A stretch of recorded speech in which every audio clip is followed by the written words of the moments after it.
I never imagined my life would become so complicated. My name is Alex, and I am a college student working on my thesis. It has been a difficult process filled with long nights and stressful days, but little did I know that the true challenge wouldn't be my academic work, but rather an unexpected situation at home. It all began on a Friday night, after I'd been burning the midnight oil all week, trying to make progress on my thesis by the time I dragged myself home. I was exhausted, and the house was quiet when I walked in, with the soft glow of the kitchen light spilling into the hallway.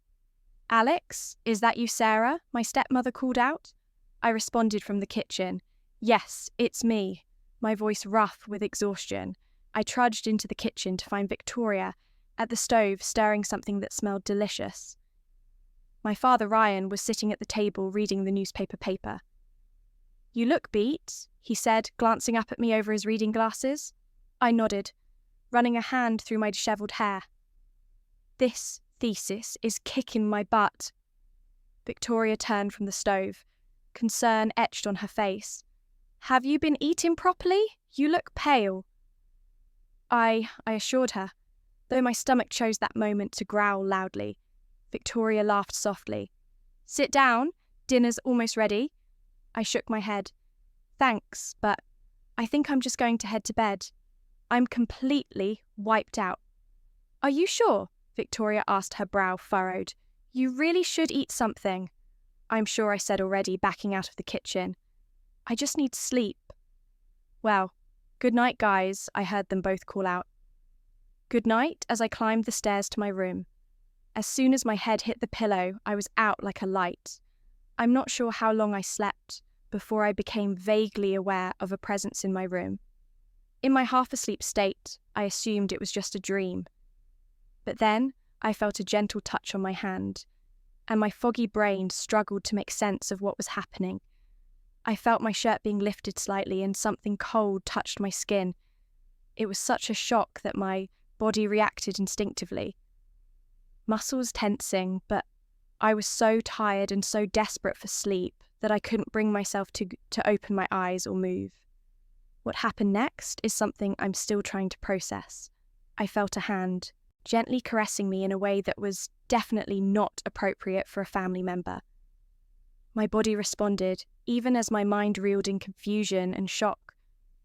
I wanted to speak up to ask what was going on, but my exhaustion held me in paralysis.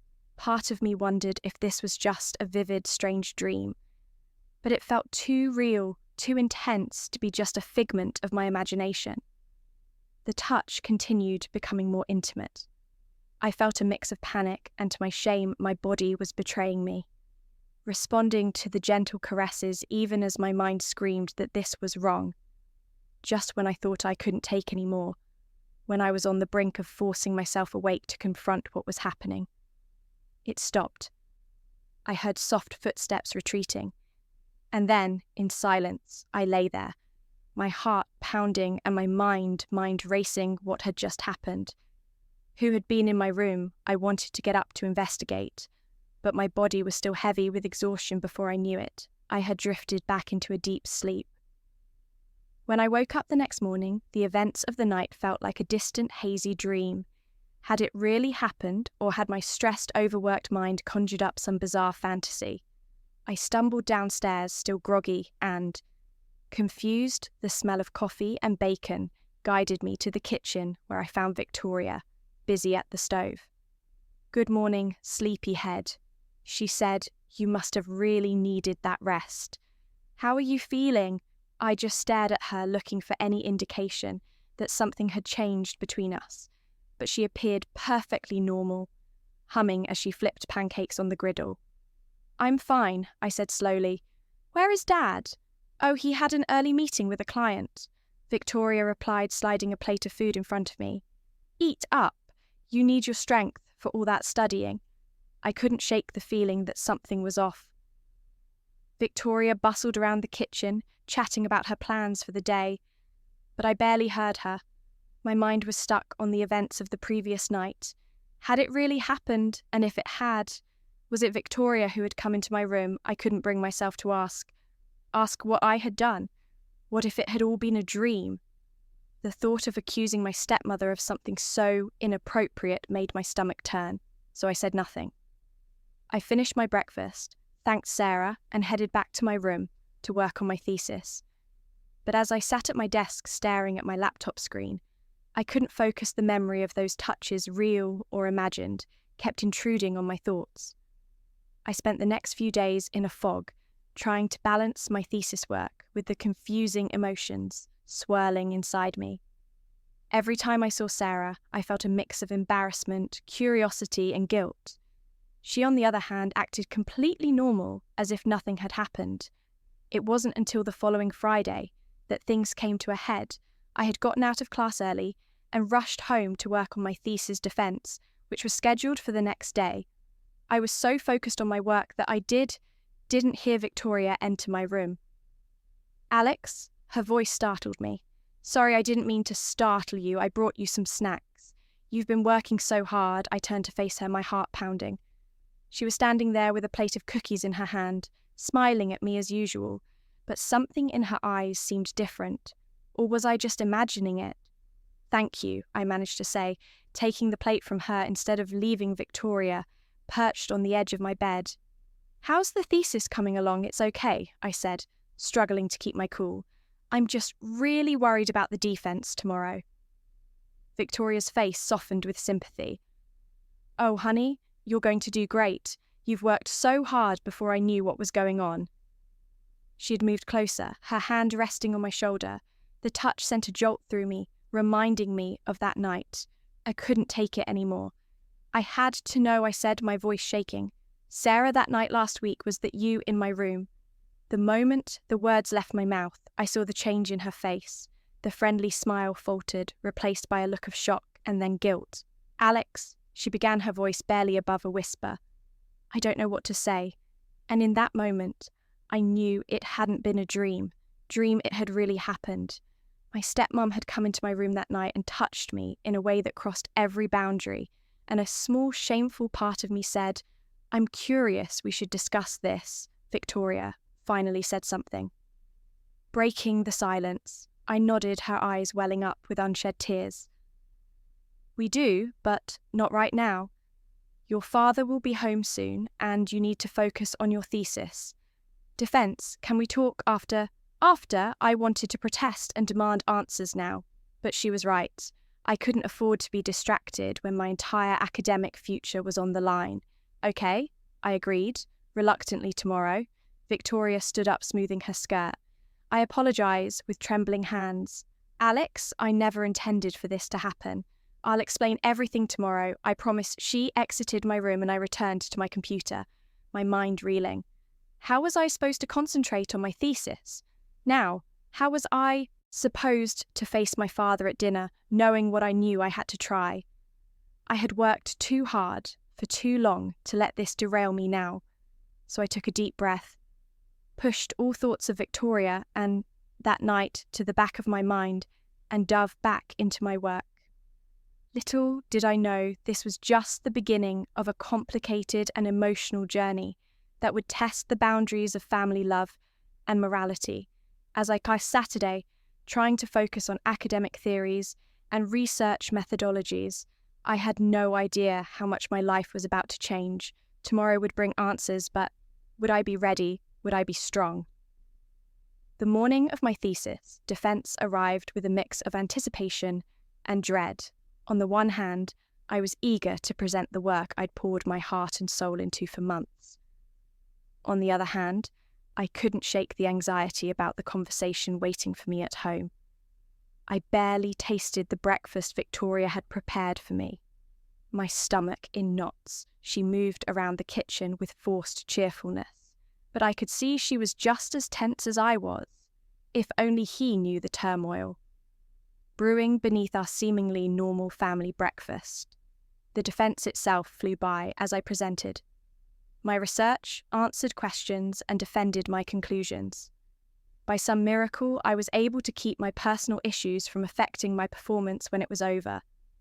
My advisor congratulated me with a wide smile. "Excellent work, Alex. You should have been proud. I should have been ecstatic, but all I felt was a sense of impending doom. As I made my way home, Victoria was waiting for me. When I arrived, she was sitting at the kitchen table with 2 mugs of steaming coffee in front of her.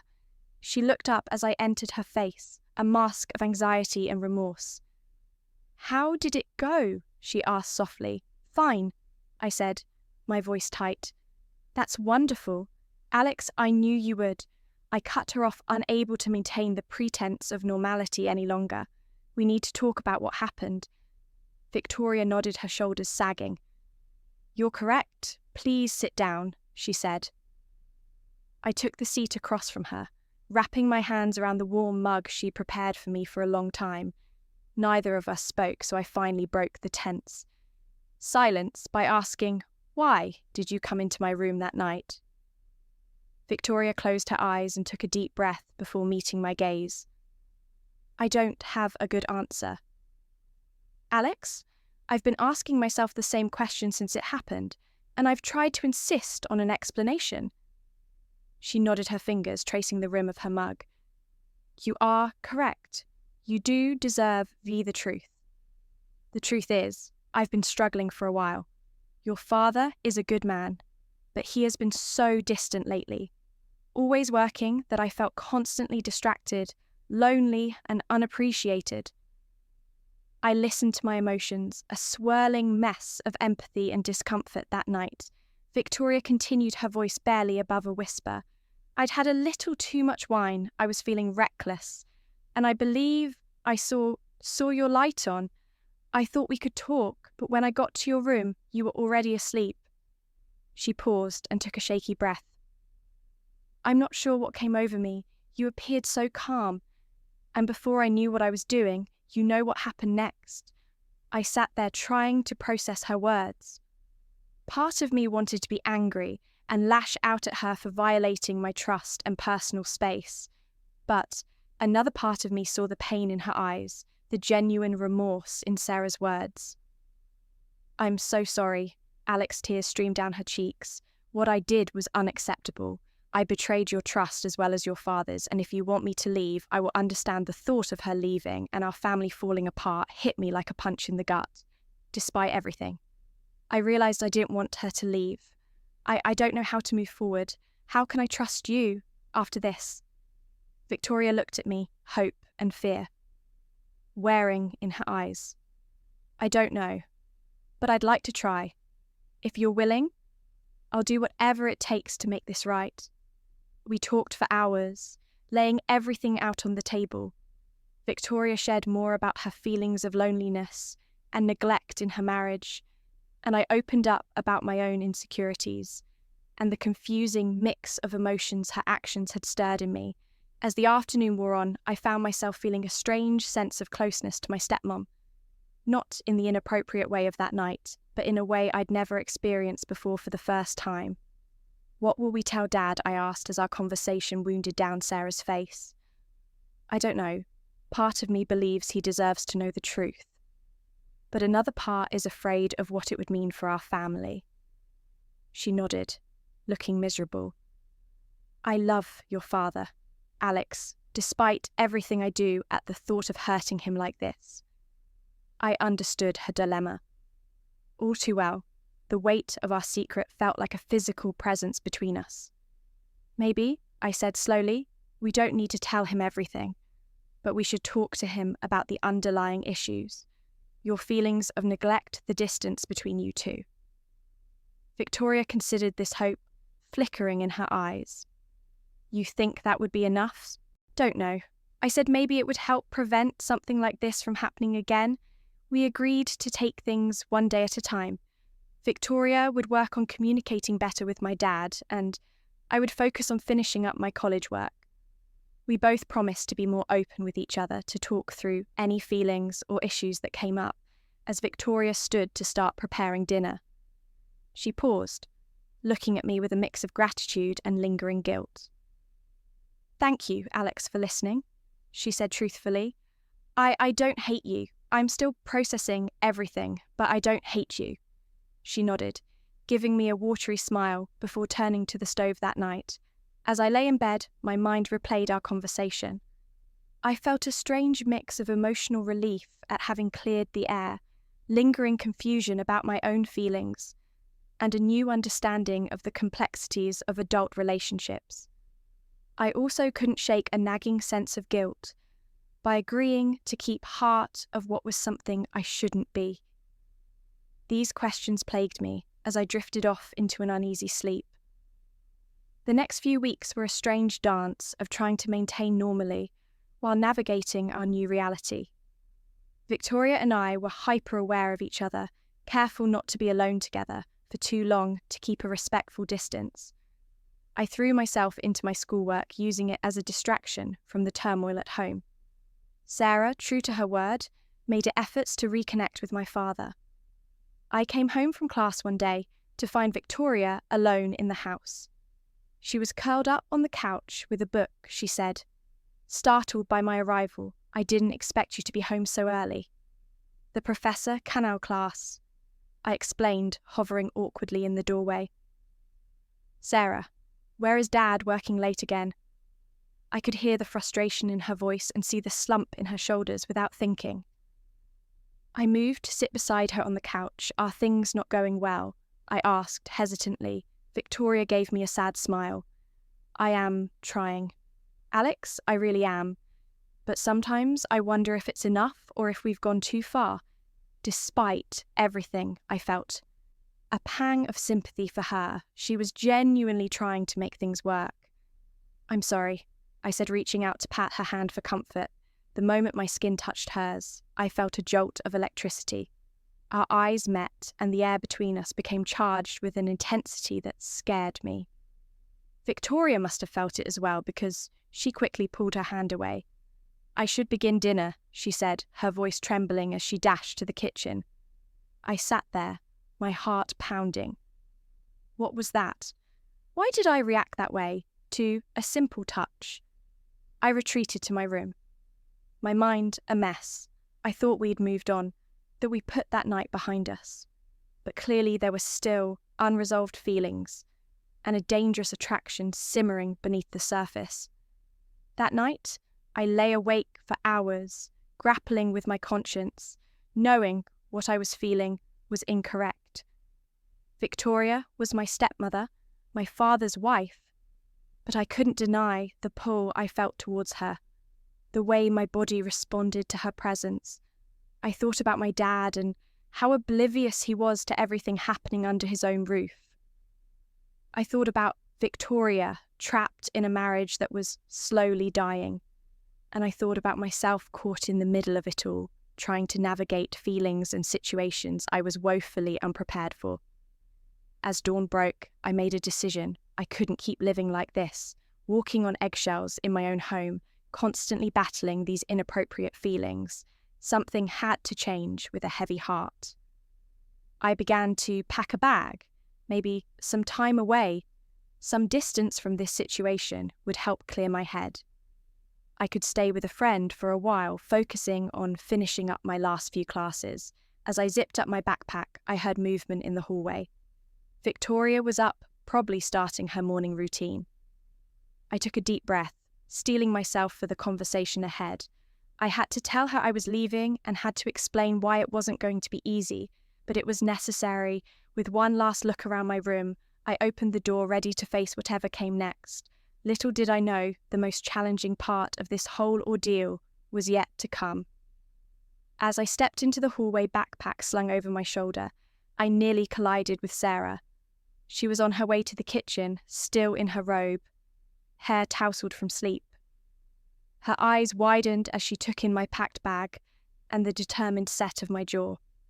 "Alex?" she asked, her voice tight with concern. "What's going on?" I took a deep breath, steeling myself for the conversation ahead. "I'm leaving," I said, my voice steadier than I felt. "I think it's best if I stay with a friend for a while." Sarah's face fell, a mix of understanding and dismay washing over her face. "Alex?" she sighed. "Is this because of yesterday? Because of us?" I nodded, but couldn't meet her gaze. "It's not just yesterday, it's everything. I can't keep pretending everything is normal when it isn't, and I need some space to figure things out." She reached out as if to touch my arm, then thought better of it, her hand falling. Limply to her side, "I understand," she said softly, "but could we please talk about it first and foremost? Your father will be devastated if you simply any mention of my father in my haste to flee. I hadn't considered how my abrupt departure would affect him."